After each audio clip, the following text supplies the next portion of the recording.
not like us. They not like us. They not like us.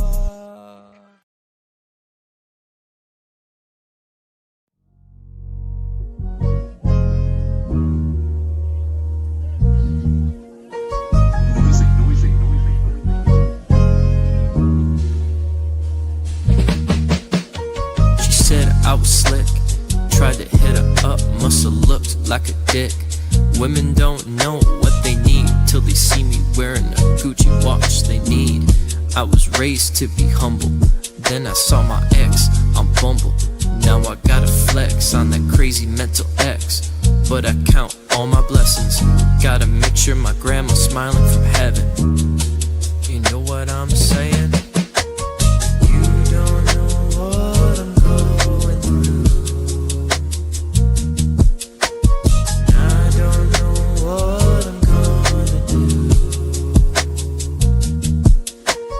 Rebuild my structure again, just to have my glass house fall down again. Now she said I once acted cold. I'm not the same person who once acted bold. I gave into my ego mold. I mean, at least that's what she told. But me, I'm still standing on my 2 feet. Got my freedom and free time to work on me. Now I'm gonna spend my time entertaining my funny little lines.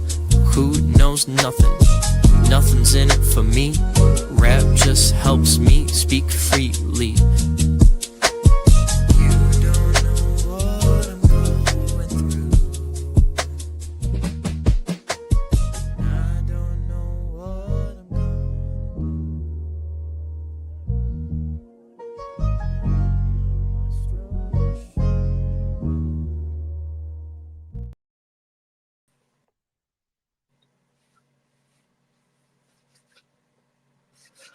Welcome.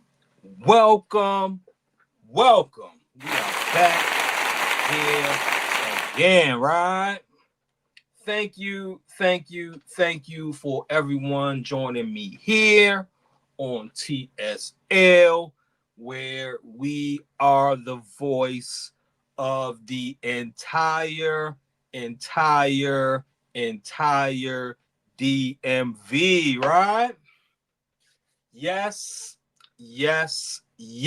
that includes Baltimore, and yes, that includes Washington, D.C., right?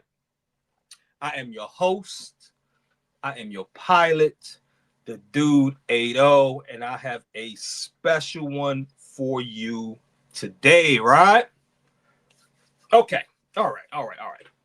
This is episode 106/35 here on the Great Rip Radio, right? Thank you to Rip Radio, and thank you to the good Trump for having us here again, right? Okay, all right.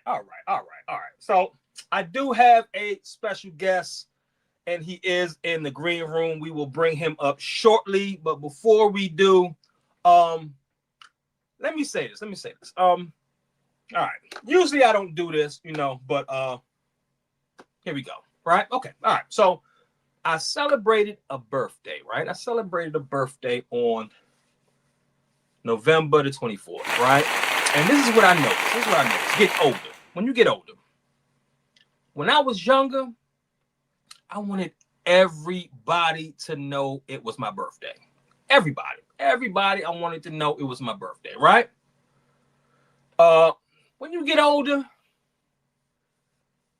not so much, right? Not so much. So I did something different this year, and I want to say it was more satisfying to myself. I kept my birthday so local, so secretive, so personal, right? I didn't go on social media, didn't blast it, you know what I'm saying? Took myself out, it was peaceful, it was quiet, you know what I'm saying? And for those this is what I really appreciate. This is what I appreciate. Even though I didn't put it out on social media, for those who reached out to me, right? I'm very appreciative of that, right? You know what I'm saying? Because I didn't let people know, So the people who did know reached out to me and wished me happy birthday, and that was a great thing, right? I really appreciate that, because they didn't have to do it, and it wasn't on Front Street. I ain't posted nowhere, like you ain't see it nowhere. So the only reason that you seen it is either you know me or probably Facebook, right? And I'm barely on Facebook, right? Okay, all right. One more thing. All right. I love hip hop, right? I love hip hop. I love indie hip hop, especially, right? And this is why. Just for, let's just say, our guest today. Our guest today is the reason why I love indie hip hop, right? Because indie hip hop don't have a face. Indie hip hop don't have a race. Indie hip hop is a struggle for the artist, right? We do it for the passion. We do it as a hobby. We all got 9 to 5. We go to school. We got other things, right? So indie hip hop for us started as a hobby, as a release, as medicine. You know what I'm saying? So, but the great thing about indie hip hop is, even though it's faceless, anywhere you go, right, you can find a dope artist, right, with a dope song, right, and places you never expect. Usually I'm in the DMV. I specialize in the DMV, but every now and again, I do have people who reach out to me outside of the DMV, and I'm also appreciative of people who reach out, who want to be on the show. And this is one of the guests who definitely reached out. I checked him out. Dope artist. He was never on my radar, but I'm glad he reached out because he is definitely a dope artist, right? So let's do it. Good Trump. Let's bring our guest on, please, sir. Whoa. There we go. How you doing, sir? I'm doing good. How are you? I'm good. Okay. First and foremost, I appreciate you, for even entertaining what I got going on. You know what I'm saying? I appreciate it. That's one thing that, as an indie artist, okay, so it's similar to. First, thank you for having me on. Yeah, absolutely. Don't worry, I'm gonna let you get it all out, right? So, okay, so I'm just gonna tell you what it feels like when an indie artist reach out to me, right? It's like going to an open mic or a showcase, right? When you go to an open mic or a showcase, the people that you see that's close, that's jamming to your music, you lock in with them, right? You know what I'm saying? Like it might not be everybody, but it's certain people that you lock in with that's filling your groove, right? You know what I'm saying? And that's what this feels like. You know what I'm saying? I'm appreciative for all indie artists, especially outside of the DMV, and you fall into that category. So we're going to get this plane in the air. So let's do it. Okay, so introduce yourself to the family, please. What's going on, fam? I'm Bryce. I go by Bryce. You can follow me on all platforms. Bryce, BRYCE.VROOMAN. That's Vrooman. I'm Bryce Vrooman. I'm a local MC in Detroit. I've been just putting the grind on, head down the path, and just been working really hard at it. I've been super appreciative. Thank you for this opportunity to get to come on, talk about my music. And hi, from Detroit. Do it. Let's do it. I'm going to enjoy this for so many different reasons.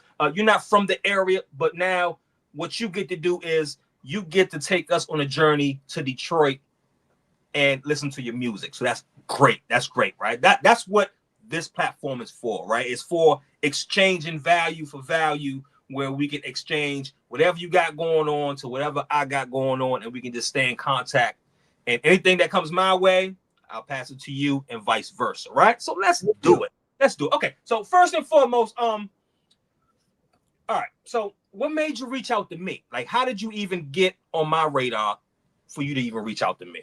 Yeah, I had one of my buddies reposted one of your, I believe it was your fourth last video, and I checked it out. And I really liked it. I loved your energy. I'm like, oh, I gotta DM him right now. I'm like, I gotta come on.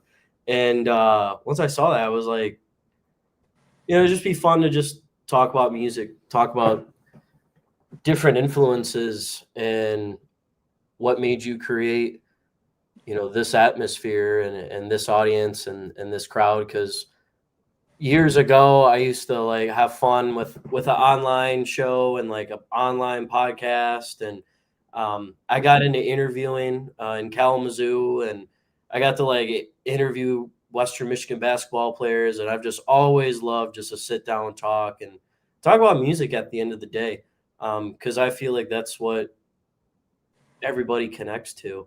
I mean, right out of the gate, a good icebreaker is, what are you listening to? What type of music are you listening to in your car ride, in your AirPods when you're at work, or when you're walking through the grocery store? Like, I always have an AirPod in. I have to listen to music when I'm in a grocery store, or I just feel off. I feel lost. So with me, I always, just go to the music. Everything you need to know about me is through my music. It's who I am. It's what I live for, and that's why I'm here today. Dope. And through that music, that's where it like I stated earlier, is faceless, has no color, is genderless. It doesn't matter. It is, we speak the same language when it comes to music, right? Because if you like a song, you like a song. It don't matter what song it is. It don't matter who it is, right? If you like a song, you just like a song, right? So, okay. All right. So, all right. You said Detroit. So, okay. So what part of Detroit do you represent? Yeah, so what part I represent of Detroit? So I represent the 810. I'm from about 20 minutes north of Ann Arbor, and over the summer, I started going to a lot of Detroit venues as a Michigan rapper, or what I consider myself as an MC. I love the city of Detroit so much. They always welcome me to come back and rap and to do my rhymes and to share this crazy ass time. And representing Detroit for me is representing someone that hasn't given up. Something that you have to be passionate about in Detroit is you have to practice, and you have to practice your ass off. And if you show up half-assed, or you're high, you're drunk, or out doing some crazy shit, people just don't like it, and they'll say it right to your face. So really getting out in the Detroit scene in July and going to shows and being myself, being something I'm not. I grew up with hip hop. I grew up listening to LL Cool J, is one of my top 5 favorite rappers of all time. Wow. Pac is my all-time favorite, but I grew up listening to him with my mom majority, and I grew up with hip hop as my dad was a drummer. I grew up listening to the Beastie Boys. I knew who Rick Rubin was, Pharrell Williams. I'm like, oh, I know who Snoop Dogg is. But the biggest thing with my dad was always NWA. And my dad was a Livonia cop, which is about 5 minutes east of Detroit. And I come from a divorced family, a separated household. And when I was 14, I thought, I'm going to piss my dad off. I used to go in the basement, hit all these CDs. And I was doing some dumb shit in high school. And I beat him home before he came home from work. So I decided he had these giant 16, I think there were 24 rack subwoofers in the basement. I threw on Straight Outta Compton NWA, thinking I was going to piss my dad off. I skipped the fuck the police. I hear him coming in through the garage. I hear the footsteps downstairs. And then he was reciting all the intro parts to Ice Cube. And I was like, oh, he goes, I grew up with this. That CD, that's from 1989. And I was like, what? I open, I go, oh shit, he got this from Kmart. I go, wow, this I was 14. I'm 23 now. So like, God, I was back in 2016, probably 2017. I was like, wow, this thing's old. But I just grew up always appreciating hip hop. When I first started, I was 14 years old. It's gonna be fan lore. It's all right. at that time when I was a freshman in high school, 6ix9ine, XXXTentacion, Ski Mask, the Slump God, Trippie Redd, Lil Peep. There was all Juice World. There was all these new coming rappers from SoundCloud, and everybody was on it. It was like the new wave of hip hop. Anybody could do it. And growing up with my mom loved Kanye. My mom loved Pac. My mom was so driven about the style of MC and the style of poetry and what was said. I was connected with that. I was like, you know what? I'm going to make a SoundCloud page. I'm going to make myself a SoundCloud artist. I was on the back of my school bus going home to my grandparents. And I'm like, I'm going to go by, all right, my last name's Vrooman. All these rappers got this Lil in front of it. I'm like, I'm going to be Lil Vroomy V. And I made like 2 songs on SoundCloud. They were horrible. They were horrible. I got bullied so much in high school for it. I freestyled the whole thing. Never practicing freestyling and how you want to memorize the backing syllable of each word that will rhyme with the next one. It's called flow. It's called fluent. I didn't pick out any of my rhyming words. I just started going right at this beat. There was GarageBand. I made like a 4-sample beat. I go, there's a hype beginning. I can rap in the middle. I can come up with a chorus and take an instrument out. I can plug in a second verse, chorus. I did it. I can call myself a musician. It was horrible. Really bad. It was so bad that when I went to college, people reported it to SoundCloud for this musician to be taken down. Got taken down. It was bad. I mean, people used to be walking behind me. I had this freestyle. I don't know where I pulled it from. I said back, back, back 3 times in a row.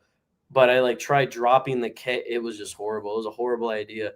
But I always came back to hip hop. I never left it. I always loved it. It was my first love. I mean, for me, like, I started really understanding what rhyming and poetry schemes were, rhyme schemes, when I was probably 6 years old. I had a really bad stutter, and I was in 2nd grade, and my teacher made me pick out a song that I had to lyrically rhyme while talking, like a slam poetry session of a song I was listening to a lot in the car. And what both of my mom would play 7 Nation Army and my dad would play Lose Yourself by Eminem. And when I really started in the beginning, when I was 7, I had to learn all of Lose Yourself. If you came over to my studio here in Detroit, there's Lose Yourself references everywhere, because that's the song where I just had to memorize and break that Studdins cadence of like, I wanted to be a stand-up comedian. It would fail, but I was like, hey, when I was 7 years old, he skip from the classroom and be like,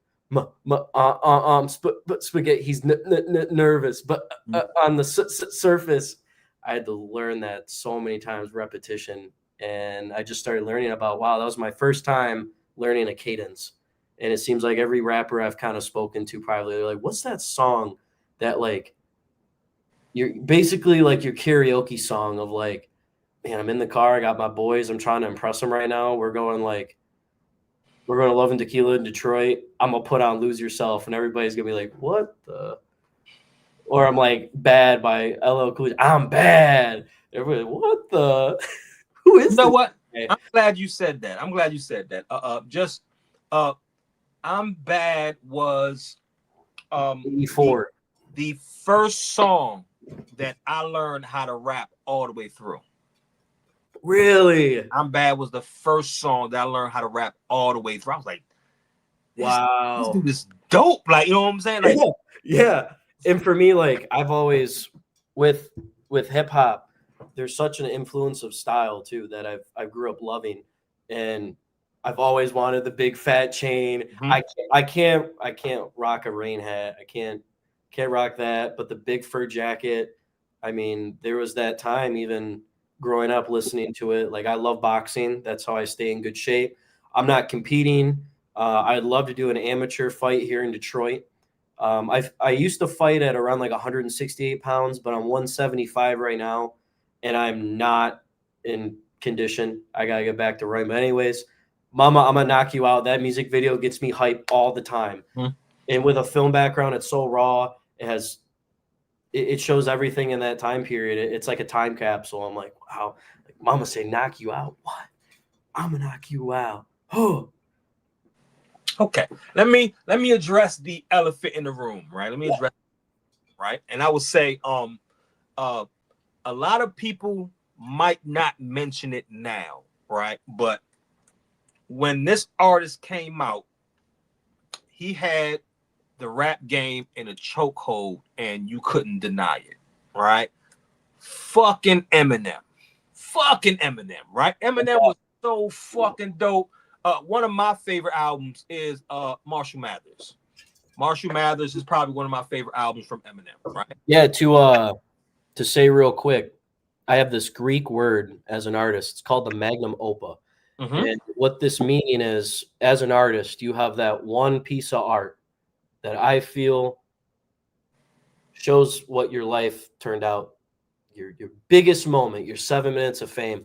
I have a wall of records that I flip through. It's up over there. Mm. Marshall Mathers LP for me right now is on it. But I decided to say that real quick because that's Classic. It's a classic one. Classic. Sure. Slim Shady too. That was that the first one. Slim the Shady first LP. That's on the wall as well. No, but Marshall Mathers is my favorite. I gotta address this because you're from Detroit. And you're young. You're a young guy. So yes. Okay. And for my fans that see that, I have rap battled twice and won both times. Huh. Okay. Yeah. Okay. So first and foremost, when I say Eminem to you, right? What do you think of when I say Eminem to you? Specifically? Yeah, what I hear Eminem for me is a thank you. For me, at that time, and to really look into the history of where I've been doing a lot of my shows from, and a lot of my shows I do now. For my fans that are watching, I'm performing on Vinewood, 7 in Greenfield, 7 Mile in Greenfield, where there was this bar shop. It's called the Hip Hop Shop, where he used to go every Saturday and rap.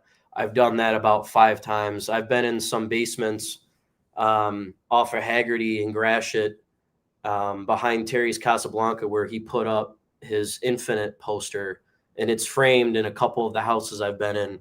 And knowing that he printed 10,000 copies of his first album called Infinite that not a lot of people know of, and he put 10,000 copies all over downtown Detroit.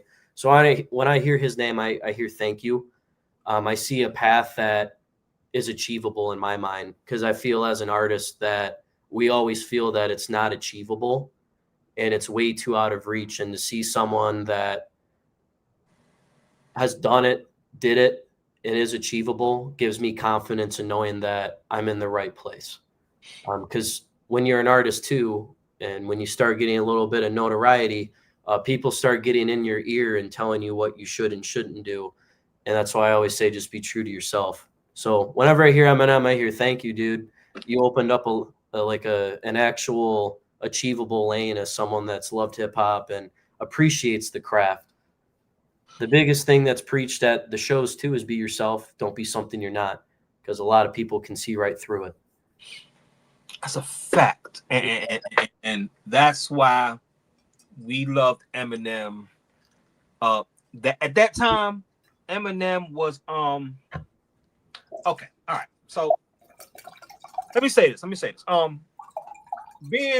Growing up in the hood, right? Growing up in the hood is it's a few people that you always going to be in, you always going to encounter. You're always going to encounter, right? Because they're poor as well. Right? You have the Spanish community, right? And then you have the white community, and then you have us, right? And we all in the same area. And no matter how hard you get, no matter how tough you get, you always have some buddies that's white, Spanish, and all that, right? And they cool as fuck, right? And Eminem, the reason we love Eminem, because his pain, right? It's his pain. Like, you know what I'm saying? Like, even though a lot of things we couldn't relate to, killing your mom. I mean, we all know it was jokes. We all know, right? Killing your wife, putting in the trunk. We all know that, right? But the thing was, his lyrics was so superior, right? And he was just being him, just being him, right? So for a white rapper to be trending in the DC area is huge. It's fucking huge, right? You know what I'm saying? You really got to be dope, right? Because we didn't grasp the Vanilla Ice wave. We didn't go that wave. You know what I'm saying? But Eminem, we loved. We loved Eminem. You know what I'm saying? Because he respected culture. He was dope as fuck. You know what I'm saying? Like, he was one of the best to ever do it. You know what I'm saying? So good thing about hip hop is, like I said again, it has no face. It has no color. It's just when you like something, you like something. And Marshall Mathers, I can put against a lot of albums, and he will fuck them up. And even the new one where he did the Return is this.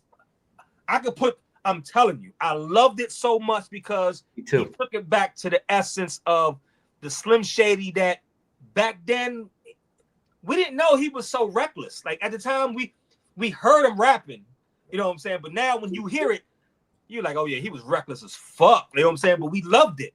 We love this shit. Like, you know what I'm saying? Right. So you gotta support Eminem. I fuck with Eminem, you know, so respect the Eminem. So okay, so your peers, you know what I'm saying? You outside of music, your peers who don't really do music, like, what do they think of Eminem in Detroit? Controversy. Huh. It's been a mixed audience with older peers because there's been he's not really from Detroit. He's not from Detroit. He's from Warren. I've been corrected with that a few times. The reason why he was successful is he took you in a different journey of hearing what I've heard of, like, white shit. He took you across 8 Mile to something that you've never really heard of. And he is one of the best storytellers of all time. He's able to take you on a whole nother journey, a whole nother space within his alter ego that is Slim Shady. That was a concept because he was an artist. And he loved playing with words. He's one of the best breaking down syllable MCs of all time, where he's just able to change the word into a different phrase and a different concept. And then just with him, he's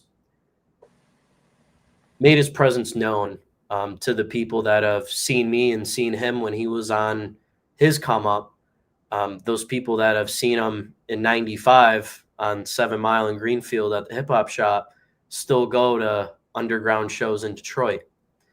So it's always like, again, the thank you to him of, oh, this is achievable. And then he's just always been someone that respected it. Didn't try to be something he's not. And that's why I just say thank you again, because growing up, there's this idea that, oh, well, I'll just be a SoundCloud rapper and, like, live that lifestyle and call myself a rapper. But for me, I always wanted to know the history of it. And I wanted to know, okay, where did it come from? How did it stem to this? Why do I enjoy this? Oh, I like it because of this instrument and this instrument. And that there was always this Kanye quote I felt was interesting of, like, no, today's rappers were yesterday's rock stars. And growing up with a predominantly rock family as well, there's not a lot of big rock bands anymore. They call them all legacy bands. And I just always gravitated more of hip hop's in your face. All MCs want your attention. We're just trying to say it in different ways. That's a fact. And tell our story. That's a fact. Right. Right. So, okay. Yeah. Salute. Slim Shady, Eminem, one of the GOATs, one of the best to ever do it. Definitely, right? Okay. All right. So, So how old was you when you started taking hip hop serious? I would say 22. Yep. I've been really, like I said, going really hard since July.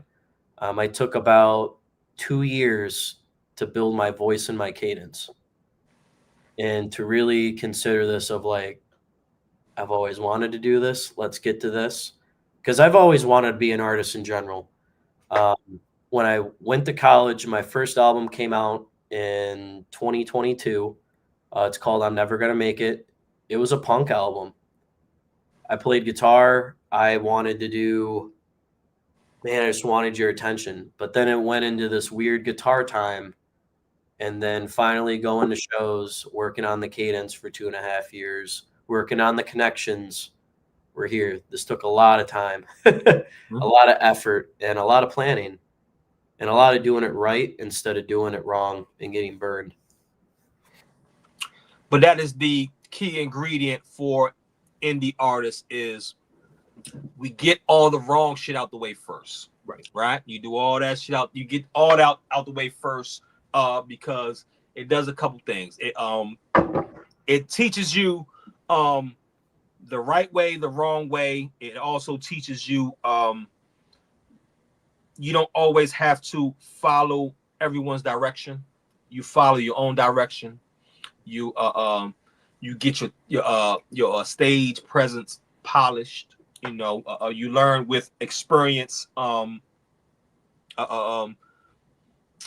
how to perform, what you need to do on stage, what you need to do in the studio. You know what I'm saying? So all the wrong things early in the indie artist is healthy, is what you need. So now when you get older, you know, and you get to a certain level, you know exactly, all right, this is what I need to do. I can't do this. So you're more prepared, you know what I'm saying, because you took a lot of L's early. Yeah. And that is a great thing about indie artists, right? Okay.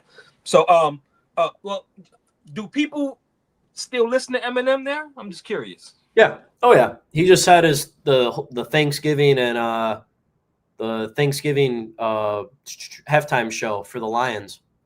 Okay. Still listen to him. Oh yeah. He's still huge. He's still the way he is. A lot of people still listen to the Slim Shady LP. Mm-hmm. A lot of their parents in Detroit stole that record, threw it in the street, and burned it and stomped on it. That's been the cool stories. And then just him coming back and him opening Shea 45, which is a record company in Detroit that he owns and has worked with local Detroit rappers and has helped the scene. I think most people think he could do more though, because he is here. You know, he predominantly lives in Birmingham. I forgot where he lives. St. Clair Shores area. But yeah, so there's this stigma. Oh, people love him. But there's this thing of like, man, in the art scene, I wish we saw you more. Now, you're an artist, right? So for people who don't do music, it's a reason why he can't be everywhere. Like, you know what I'm saying? Right. It's a reason. You know what I'm saying? Because he's so low key. He's so out the way that he's probably in a lot of places, but you won't. You won't know it. Yeah. There's just been this. I don't know. At least even today, talking to people at work, and the Detroit Free Press today, Big Sean and Usher donated $1 million to the Detroit Boys and Girls Club. And some people were like, why doesn't M do stuff like that? I go, I don't know what to say. I'm like, that's sick. Big Sean's always around Castech. I was at a show where 42 Doug appeared to support a couple rappers there. He's been blowing it up here in Detroit. And then just with my mom teaching him Brightmoor, T Grizzly, he's always coming home in Brightmoor and Joy Road. Like, I don't know. So me as a, indie hip hop rapper right now, it's just like, wow, we all give each other a piece of the pie. Everybody kind of networks really well and lets everybody know, hey, this guy's blowing up. You need to meet him tonight. And like, oh, now you got him as a contact and I can bounce ideas and advice off of. Like, there's this thing in Detroit that there's enough of the pie that everybody can have it. And that's why I say right now, Detroit's got the best hip hop scene, in just my opinion. I mean, Kevin Durant just said it to Kate Cunningham. It's something in Detroit we're really like, wow, they've been saying our city's been, on the come up, is coming back, but like we feel like it's already been here. you know, and I think that's just showing signs of everybody in Michigan. I mean, Babytron from Ipsy, he was a big one. He was on that Eminem album. Toby Maguire got bit by a spider. Mhm. He was on that. T Grizzly, you know, first day out. And then there's the 810 scene where I'm from, you know, Rio the Young OG, BF the Pac-Man, Big Mike. You know, those are some big names right now from my zip code is what you call it. But being from the area code of 810, I'm like, there's a piece of this pie, and I do believe people will like know my name. And there's this little saying that like we all kind of say each other because we're all going to the same venues in Detroit. And we're always kind of seeing each other, and there's just like this thing of like there's a piece of the pie. It's achievable. It's right there. You know, we all try to help each other out, and there's a brotherhood with it. You know, you go to a Detroit game, so many people that follow you now and people that have added you, they see your location on Snap Maps, and then they hit you up on Snap. We got to take a photo and put it on the story. Did you bring your buffs? I'm like, did you bring your buffs? I'm like, my fake buffs? I go, it doesn't matter. 810, we got to wear the buffs. I'm like, What's buffs? What's buffs? so buffs is this like sunglass style by Cartier, where if you are on the come up in Detroit and you're in the come up and just you're seen in the 810 in general, and people know who you are, there's just this weird little inside joke with all Detroit hip hop rappers that wear the buffs, the Cartiers. They're little square sunglasses. They're usually blue, but so many Detroit rappers wear them that it's like, all right, we're in this together. But I'm always carrying my fake ones, and it's even a good reminder of, wow, this is a brotherhood. We really are in this together. You know. Well, since you brought up the where you from, and you brought up Kevin Durant. Kevin Durant is where I'm from. He's from here, right? You know what I'm saying? Love KD from DC. That's a fact. The DMV. That's a fact, right? So, you said the 810. Is that was M repping that on 8 Mile? No, he was repping the 313. That's Detroit area code. Okay. Okay. Got you. 313. But yeah, that's the big one. Everybody's on 313, 313. Yeah, it's always love that. All right, so another elephant in the room. I got two elephants in the room. So another elephant in the room. Bring up when I say BMF. What do you think of when I say BMF? Anything? What's the stories, around the younger generations about BMF and all that? Just curious. I don't know. Okay. Big Meech and all that, is people don't know too much about BMF. Dope. Okay. Yeah, what is it? You don't mind me asking. BMF, Big Meech was one of the biggest drug dealers coming out of Detroit. Right? Oh, I always hear about White Boy Rick. He was with him. Yes. So yeah. Big Meech was the one. Yeah. Big Meech was the one who brought out Young Jeezy. Yep. Big Meech. I saw him at Masonic Temple. Yes. That's crazy. Even though he moved to Atlanta. Thank you for the refresher. Damn.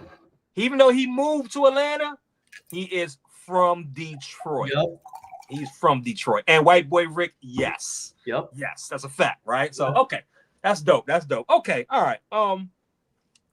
How is do you guys have open mics? And because I know you have showcases, right? So how was that scene with the indie artists in Detroit? Yeah, so MC nights where kind of older crowds go to kind of work on their freestyles. Trixie's Bar, Ryan's Lounge, and the New Dodge Lounge. All three of them are in Hamtramck. A lot of them, so Monday, Wednesday, and Thursday nights, they'll do like 1 minute freestyle competition. You can go up freestyle for a minute. Me personally, as a freestyler, I bring a lot of props. I write a lot of rhymes around my phone. So I'm usually like talking like, oh, my ex just hit me up again. No, I'm just kidding. There's no one there. I'm my only friend. People are like, oh. So yeah, you usually get a minute at those 3 places. Bankrolls Productions on 7 Mile and Greenfield, that's next to the hip hop shop. They still do like a on and off again occasional rap battles. I really enjoy those. Those always get super rowdy. And then there's a lot of promoters. There's a lot of Detroit promoters that are all trying to do the same thing and promote and try to make an earning as a promoter. You know, I've noticed that some people go more into, putting on a show and producing and promoting than working on their rhymes and working on their craft. They found more earnings with probably stable promotion. I mean, so when it comes to promotion and good venues, there's Harpo's, Snoop Dogg play there in the I want to say late 80s. Then it turned into like a metal bar, so Iron Maiden and Slayer performed there as well. And then if you've really made it, you open Masonic Temple. A lot of rappers that have made it and that I've seen, including Yeezy, Yeezy the Snowman, T Grizzly, 42 Doug, they'll bring Skilla Baby. They'll bring out local Detroit acts that promoters will be like, maybe Skilla Baby will text like 5 promoters in Detroit and they'll all give like a list of guys they've been impressed by. And then all of a sudden Skilla Baby will send his contact a DM to their Instagram. Boom. Can you open tonight, Masonic Temple? And there's your start. And that stuff's always around the corner. But a lot of promotions. We have, I did Hart Plaza down in Detroit. That was a big deal. That's where you can kind of cross to go to Canada. It's nice downtown. There's a lot of places to play in Detroit. And there's a saying of like, you can't perform outside of Michigan until you've made it in Detroit. So it's interesting going down the path of like, well, when do I get the nod to go play in Cleveland and to go play in Chicago and to go play down in Dayton, Ohio, like, or Columbus?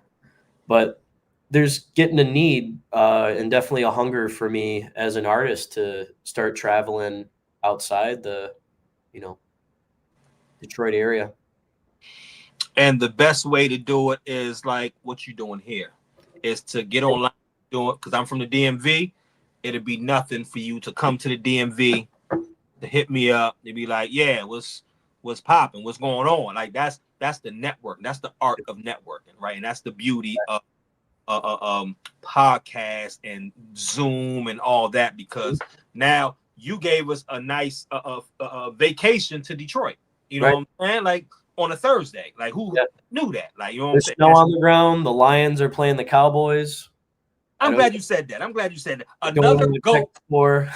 Another GOAT that I have to mention, one of my favorites, my number 1 of all time, Barry Sanders. Let's go. All time. Barry fucking Sanders is the Love best that. of all time. That's my favorite of all time. So I just wanted to put that out there. So, okay. All Who's right. your favorite wide receiver of all time? I like Megatron. Don't get me wrong. That's what I was. I like Megatron. Like it's a lot, you know what I'm saying? But I'm old school, so you know what I'm saying. I come from the Jerry Rices and all that. But That's what I was thinking. I go, he's so old school. He's going Jerry. Yeah, that's a great answer. I mean, but Megatron he's like LeBron. He's just one of them specimens. Like he was different. He was. Yeah. What was you gonna do? Like he was a beast. Like you know what I'm saying? Like You team him in the end zone. Yeah. Except LeBron's got rings. We still have never been to a Super Bowl. But that's the that's the reason why places like the DMV, we love Barry, because we seen Barry every game with no help, and he still was the best running back in the whole league. Yeah, by himself, no offensive line, no nothing. Like he did his thing every Sunday. So you got to respect a person who and he would something about Detroit that I noticed. It's kind of similar to the DC area, right? right. I would say that we are very humble, blue collar people who don't really want the spotlight. Well, we will bust your ass in a competition. Like we will bust your ass, but we so humble know what I'm saying? This is what we do. Like, you know what I'm saying? But we not flashy. You know what I'm saying? We not all that. That's us. So I gotta salute Detroit because a lot of people from Detroit are humble, but they will bust your ass in a competition. So salute to Detroit, right? Okay. So if I was to go to Detroit, right? What would you say is some of the places that I have to go to? Well, first, Lafayette Coney. Okay, what's that? So there's a rivalry between two Coneys right next to each other. What is a Coney? What is a Coney? Coney dog. So it's a hot dog. Okay. Okay, so a glizzy. With chili. For the record, we made up the name Glizzies. Like Glizzy came from the D. Yeah, you did. Okay. So you knew exactly what I was talking about when I said okay. Sorry. That's awesome. No, but so that's what a Coney dog is. So there's a rivalry, and I just gotta say it's Lafayette Coney. But hold on. Lafayette When you say rivalry, what you guys having like a glizzy eating contest? Is that what you guys doing? Oh, it's a contest between who's got the best, pretty much chili glizzy. Yeah.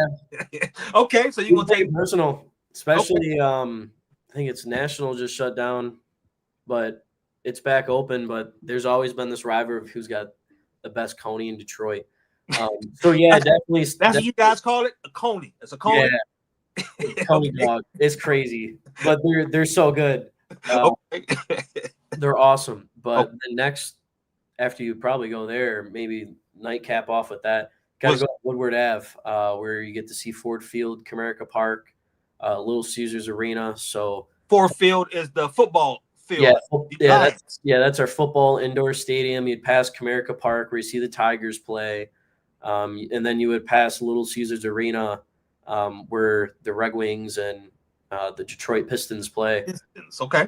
And while you're passing all that, you're passing the Fillmore.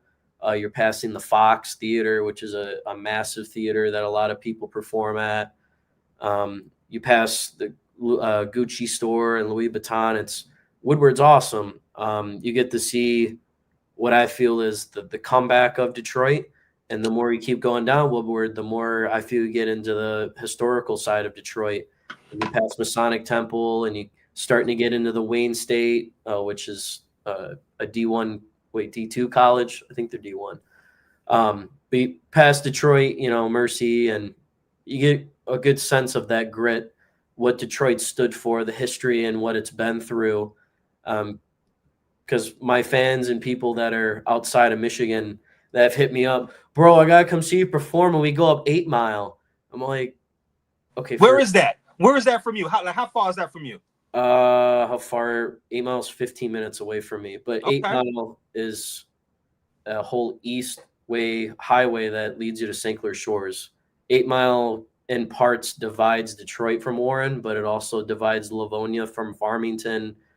Like 8 Mile, I believe, stretches 40 miles out east from St. Clair Shores all the way out to the suburbs, or And you know what? The only reason out to Fowlerville.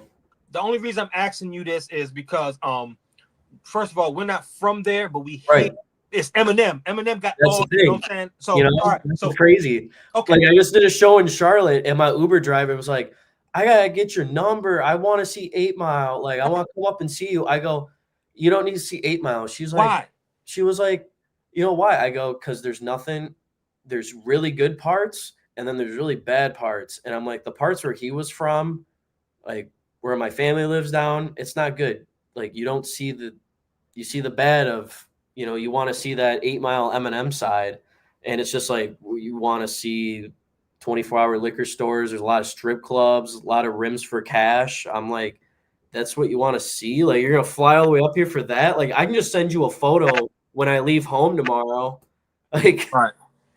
So I never get it of like, people are like, oh, I want to come up and see 8 Mile. I'm like, why? Like, go downtown. Like, there's shops. Like, there's good hotels. Like, we got great malls, great food. Like, we have a downtown nightlife. If you're going to clubs or you want to see a show, like, we have Greektown Casino, Windsor, Canada. Like, I don't know. It's always like our city's back. There's stuff to do down here. I'm like, Not the 8 Mile stuff, please. I would say this, and because I'm go Yeah. back to It's interesting though. That's the thing. That's what uh, people tell me. I'm gonna go back to when you said asked me why did I start this? Why I start this, right? And I'm gonna say this. First, I'm an artist. I'm an indie artist, right? But the thing is, here in the DMV area, is I would say it's probably like living 8 Mile, right? You always got to play defense, right? Because Right. you never know. You never know. Like you always got to keep your head on the swivel. Right. You never know, right? So, I had to move to Miami for 6 years to learn how to play offense, and then I created this, right? So by you saying that, that reminds me of everybody that visit me in Miami. The first thing they said was, let's go to South Beach, right? And I would say, why the fuck would you want to go to South Beach? Like no locals go to South Beach. Like, you go to any other beach in fucking Florida. Yeah. South Beach is not where we go. You know what I'm saying? So it's just the nostalgia of it. It's just for them to be there. I really don't know, but I understand 100% what you said. Even if I come to Detroit, I still want to fucking go to 8 Mile. I just want to see it though, and I always do show them. The people are like, "Let's go." I'm like, "All right, let's go." That's like people go to Cali, they want to go to LA. They just want to see it is what it is. You just want to see it, right? Dope. My studio here, we're on 8 in Santa Fe. So that's probably 3 blocks from Navarro, where he was like kind of always hanging out by. That's like where the 8 Mile motel is, where you go see, like, it's there. It's just like, I get it that the head on the swivel, and like to my friends that I've shown them, I'm like, hey, like this is where it's at, you know. It's kind of a letdown, but at the same time, it's cool though. I mean, the stamp plant's right there. Henry Ford Hospital's around the corner, and Motown's right around the corner from that. I was going to ask you that. The Motown and Motown Museum, and then the hospital. What is that? The Ford plant. Like where is all that at? So there's the Ford plant's more in like Lower East Side, more going towards Dearborn. Okay. There's the whole McNichols Ave, like West McNichols Ave, where I've done a lot of shows where it's kind of like the pockets. We always talk about like the pockets where one head, you know, you see one car go by, one headlight's on, pop back in the house, like heads on a swivel when you're down there. When we perform more downtown and at shows, we get to kind of take a breath more. We don't have to travel with security, people watching shit. So that's why, as it's gotten since like July, it's been like, oh, we can breathe more and kind of like work on our crafts more, instead of like, shit, why are we in Vinewood again? Oh yeah, we're freestyling. Gotcha. But there's pockets. I mean, the stamp plant's still open. The Chrysler plant, it's more in Dearborn. We have about 3 right now. And Detroit's went through a changing with that, and it's getting better. And I don't know, ups and downs with our economy some days. But that is another plus, because when it comes to American cars, Ford and all GM and all that, Chrysler, yeah, in Detroit. It's in Detroit. It's in Detroit. Detroit is the GOAT of that, right? So salute, man. I'm starting to love Detroit. I'm starting to love Detroit, right? Okay, so let's get into some music. Let's get into some music, right? I just wanted to pay homage to the Detroit. You know what I'm saying? It is because right now this is a field trip. This is a field trip, and I just wanted to really know, you know what I'm saying, ins and outs, and you know what we appreciate about Detroit. You know, now let's get to you. All right. I'm gonna tell you what I like the most. Broken Glass, right? I'm gonna tell you about Broken Glass. Yeah. I fucks with Broken Glass. And this is why I fucks with Broken Glass. Just like I was telling you about Eminem. The reason we love Eminem is his pain. Right? We love his pain. You know what I'm saying? Yeah. Broken Glass is not only dope, but we get to feel your pain through the music. Yeah. Right? We get to feel your pain through the music, Thank you. right? So, first of all, what made you create Broken Glass? Yeah, so at that time, so I was going through what I like to think is like my second birth. At that time, I lost my grandma, like my best friend in this world, the one lady that could do no wrong, and the one lady that I knew loved me like forever. And she passed in April, and I went through this time of understanding alcohol is not an answer, that being out of shape isn't an answer, that like you got to take care of yourself. And with her, she always supported my entertaining. She always reposted my albums on Facebook. You know how grandmas are, just trying to help no matter what. Mhm. And when she passed, I noticed that like, oh, she was my biggest fan, and I've kind of given up on this dream. After 2024, I got dropped from a label after my second flop, and I was pretty much feeling like that was it. And when she passed, I was like, you know what? I'm gonna do what I want to do, and like I'm doing it. Nothing's holding me back, and nothing has sense. So after she passed, I got back into writing. I had a very serious girlfriend at the time, and found out she was cheating on me. So that was more fuel to the fire, and there was a lot of, nah, this is who I am now. And ever Some since, Slim Shady shit. yeah, there's some shady shit going on for sure. There's a lot of like, nah, this is me. If you don't like who I am, you can fucking go kick sand. I don't know. So there's been a lot of like those references I've gotten a lot. But when I really came out with Broken Glass, and Broken Glass dropped, and a lot of people turned around and started paying attention. I don't know if that was my grandma, like, hey, here's a little gift from God. Good job.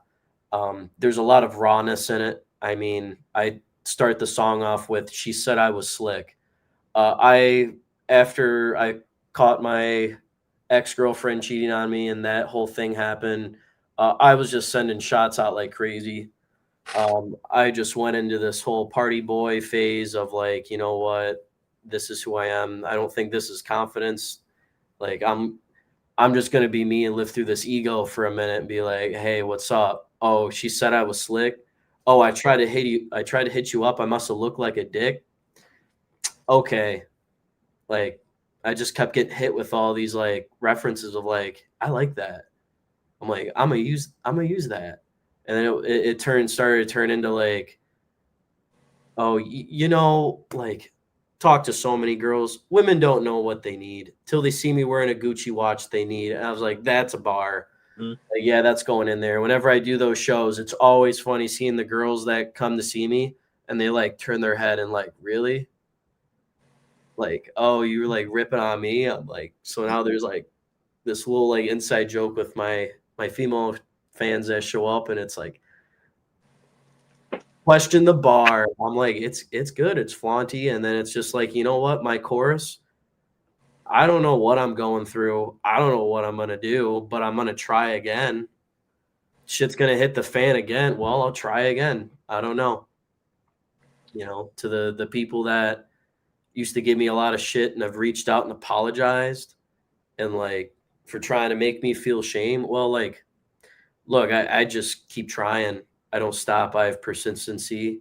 I believe in my craft. I believe in my art, and it has a message and people like it. I mean, I'm sorry I haven't gotten millions of the listeners yet, but I've never had a song get played over 15,000 times. And that's my biggest hit right now. I will say this. Just from the outside looking in. Broken Glass is it. I get called white chocolate a lot when I sing that too. Do you know why? Do you know what white chocolate is? I'm like, my buddies fuck with me. They're like, that's what they called Kid Rock when he was coming up here. I was like, Okay. Just Okay. So just give you a little history on white chocolate, right? White chocolate, before they called I forgot it, the point guard from Sacramento. I forgot his name, right? Mike I forgot his name. But he was really good. He was really good, right? Williams. Yeah. Yeah, but the thing is, White chocolate, that was his nickname. yeah, but before we called him white chocolate, it was a white basketball player, under Jason Kidd. No, it wasn't Jason Kidd. It was it wasn't Jason Kidd, but it'll come to me. Before we called him white chocolate, we had when the and one and all that, when they was doing a little and one basketball. We had a white boy here in the DMV who was dope as shit. You know what I'm saying? Jason, what was it? Dude from Sacramento. Is it Jason Williams? Jason Williams, right? Yeah. Okay. So before Jason Williams was white chocolate, we had a white chocolate here when and one was popping here. We had white chocolate. So that's where, because he's like a Slim Shady. He was like a Slim Shady. Like I tell you, it's always some Hispanics, some white people that's always sprinkled in the hood. Right. And he was one. Like, and he was dope as shit. Played with Randy Moss in high school. Bro, dope. Crazy. Dope as shit. Like, he's dope as shit. Like, dope, right? So that's the history on white chocolate, right? So if they call you white chocolate, I'm telling you, that is probably one of the highest compliments that a black person can call you. I'm telling you, like, that means yes, we stamp him, like he's with us. If we call you white chocolate, you with us. We vouch for you, and that's what white chocolate is, right? Dope, right? So back to Broken Glass. Okay, so when you got the concept, did you now this is the artist side of me now, right? So when you came to Broken Glass, was it the concept? Did you have the beat, or was you just writing in a notebook? Like, where did the concept meet paper? Like, you know what I'm saying? Like, when did you start putting pen to paper with Broken Glass? Yeah, I started putting pen to paper probably around August, because it came out August 20th. So end of July, probably around middle of July. It was a 4-week writing process for it.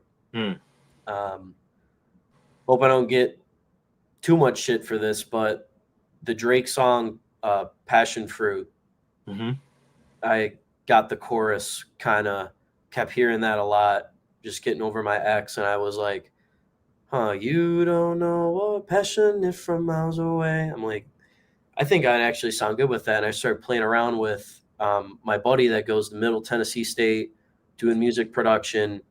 He sent me this beat, and he was like, hey, I think you'd sound really good on it.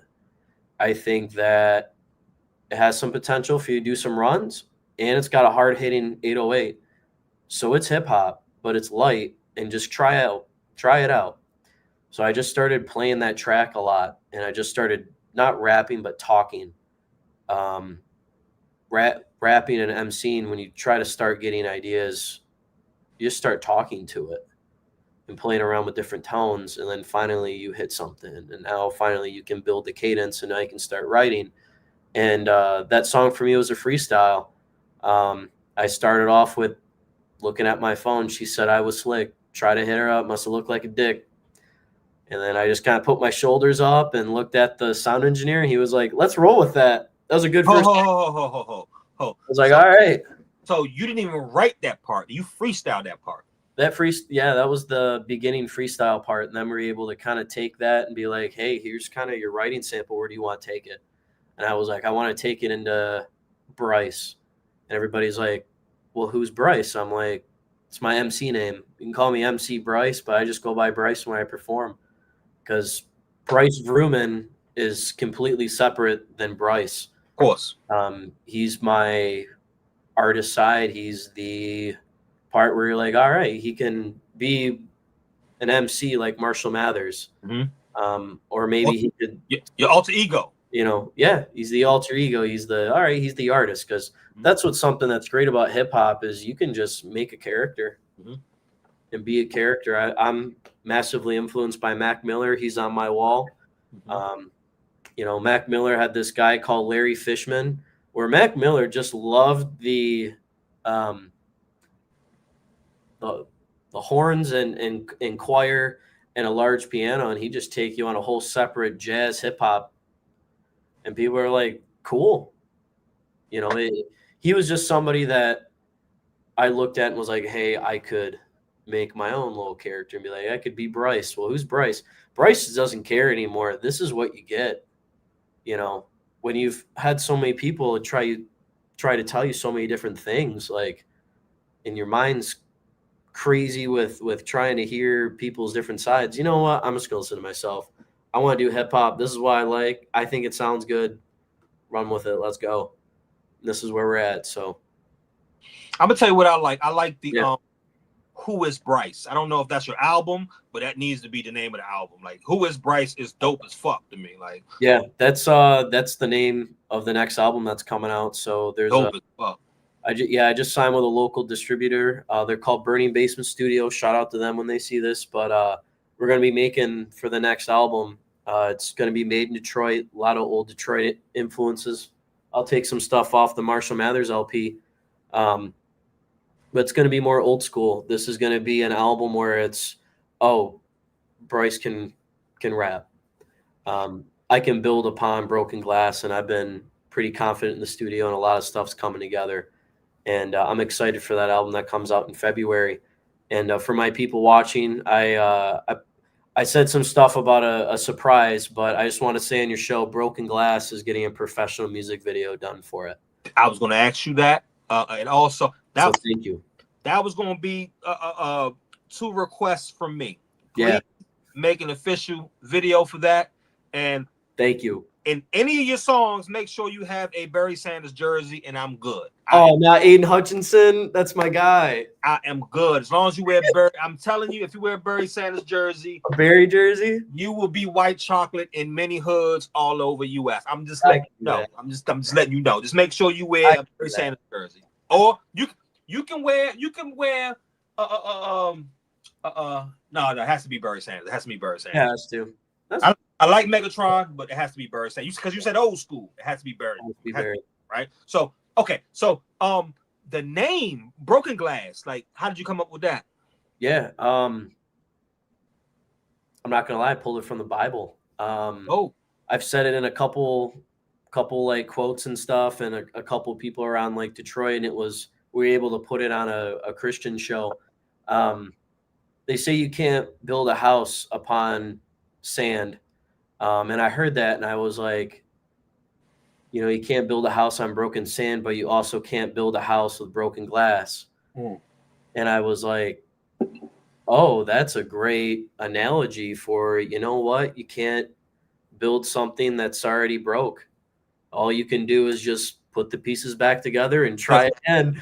That's rock bottom. Like, you can't. That's right. Bottom. That's true. There's nothing more we can do except go up. Go up. That's it. Like, what I'm saying? That's it. Right. So dope. Okay. All right.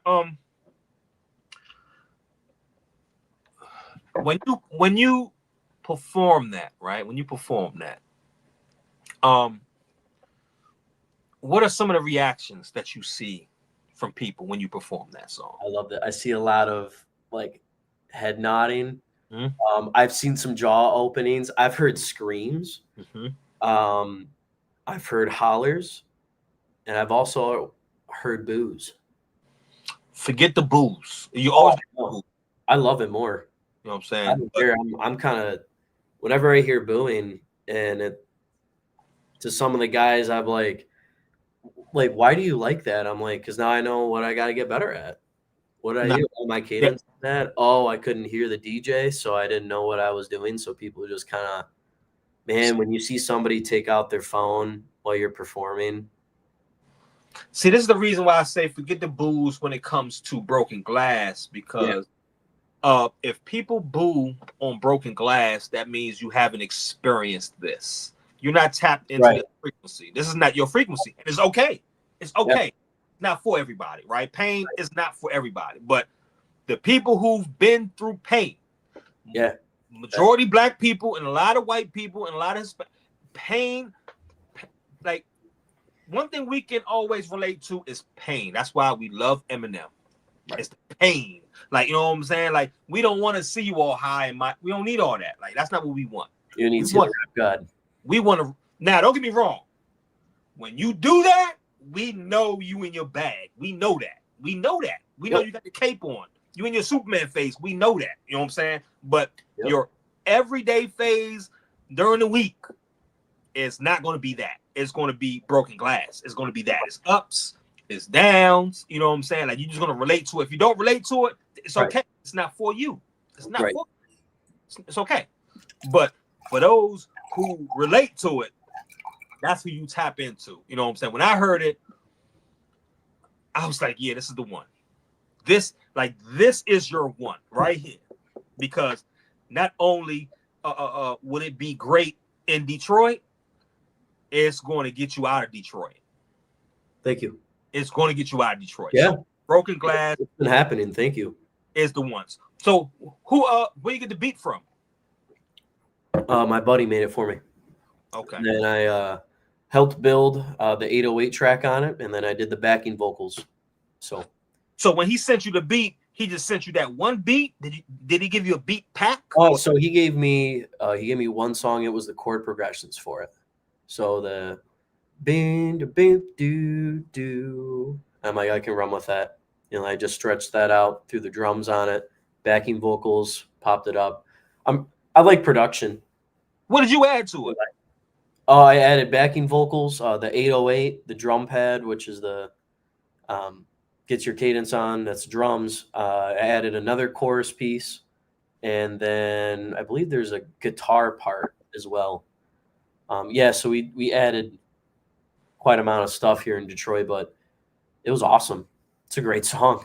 You know, that's the one song where like I sell it. I just tell people, I'm like, look, I've made bad songs. This just isn't a bad song. No. Sorry, it's not a bad song.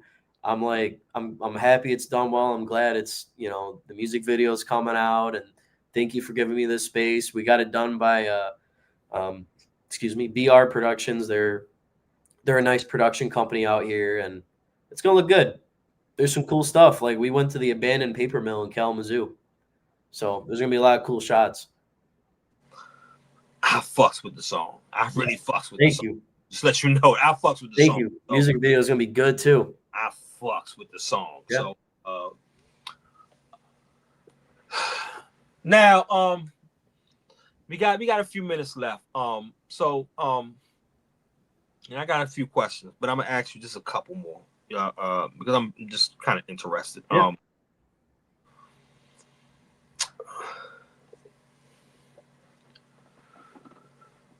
What are you outside of, you know, Broken Glass? Like, what projects are you working on like right now? Yeah, so right now I'm working on a 16-track Bryce album. Who is Bryce? Dope. Yeah. Fucking title. That's fucking dope. I know. Like, so we got that. We got that coming out. Sorry, I'm trying to take notes. We got that coming out. And then I have a collab album called Yin Yang coming out with a local Kalamazoo rapper. That's going to be great. And then we're kind of looking around doing kind of a indie hip hop album. Some more chill stuff like Broken Glass. But Who is Bryce is going to have that vibe as well to it. So yeah, we have 3 albums coming up in 2026, plus shows and potential tour. But we're still negotiating with that. So, and then Broken Glass coming out here at the end of the month. You know, as a fan base, as a team, we're excited around here, and it's going to be good. I can't complain. If you need intro, outro, any skits, just let me know. Just let me know. Thank you. Broken Glass is it. Broken Glass is it. So just let me know, and I'll do that. No, not a problem. Not a problem. Right? Just final question. Final question. Yeah. Your family. What do they think of Broken Glass? So I would say my dad's family in Detroit. They love it. They like it a lot. My mom's family, that's more like Howell, more suburbs. They don't like it, and that's okay. What matters is that this James Brown quote, swear to God, if it feels good and it sounds good, it is good. What he meant, don't question yourself. If it is good, it feels good, it's meant to be good. So whenever I hear Broken Glass, it's good. I don't know what to tell you. It's a fan of everything in there. There's rapping, there's singing. Like, you can't make everybody happy. Mm-hmm. That's why I was like, yeah, no, this is just a good song. I hope you like it. See ya. I don't know. So why don't they like it? Or why, I won't say why they don't like it, but why they feel a way about it? Yeah, I think they feel the way about it because some of them are country fans. Okay. Don't like the new wave country. I get it. It's just some people don't want to hear 808s. And you know what? I get it. I come from a drumming background as well. A lot of people just don't want to listen to 808s. I get that. That's fine. You got your genres. I got mine. But it's a good song. And the people that didn't want to listen to it. And then they're like, that was actually good. I enjoyed that. Thank you. Because it's me. It's something that, okay, Bryce is different. I'll listen to it. Oh, shit, it was good. That's the reviews I like. Instead of just like, nah, I don't like hip hop. I don't listen to it. I'm good. Okay. Well, thanks. I tried. I'm always a salesman 24/7. It's never off. That's a fact. And I get it. And I'm not sure if you know the go-go culture here in the DMV, right? We grew up off of and like I told you, I'm an indie artist, and my name, when it comes to 80 is 808. When I first started, it was the 808. Yeah. And for people who do music, that's that heartbeat. That's that heartbeat. Right? You know what I'm saying? Like, everybody ain't gonna feel it, but for those who do feel it, you know what I'm saying? That's who it's, you know what I'm saying? So that's where the name comes from. So, but I appreciate you for entertaining what I got going on here. So you are always welcome. Whatever you need from me, you have access to me. You got it. You know what I'm saying? So just to close it out, where could the people reach out to you at? Yeah, so where to find me on all platforms, Bryce, BRYCE .VROOMAN, Vrooman. Bryce Vrooman on Instagram, Facebook, X, Twitter, and then Bryce Vrooman without the period on all platforms. Everywhere else, that's where you can find me. Dope. So let's set up something where you either come to the DMV or I go to Detroit, and let's make that perfect. I love that. Appreciate you, boss. Appreciate you. Let's do this again. Yes, sir. Thank you, sir. Bro. Thank you. Sir. Yes. What's good, Joe? We from the home of Herbs and Richie, Go-Go, Mumble Soul, Marvin Gaye, Martin Lawrence, Roger P. Hens, Dave Chappelle, Samuel L. Jack, Genuine, Maya, Anne-Marie, Kevin Durant, Tommy Davis, DJ Kool, Wale, my number one of all time black. See, I'ma keep it real, with my weapon on me concealed.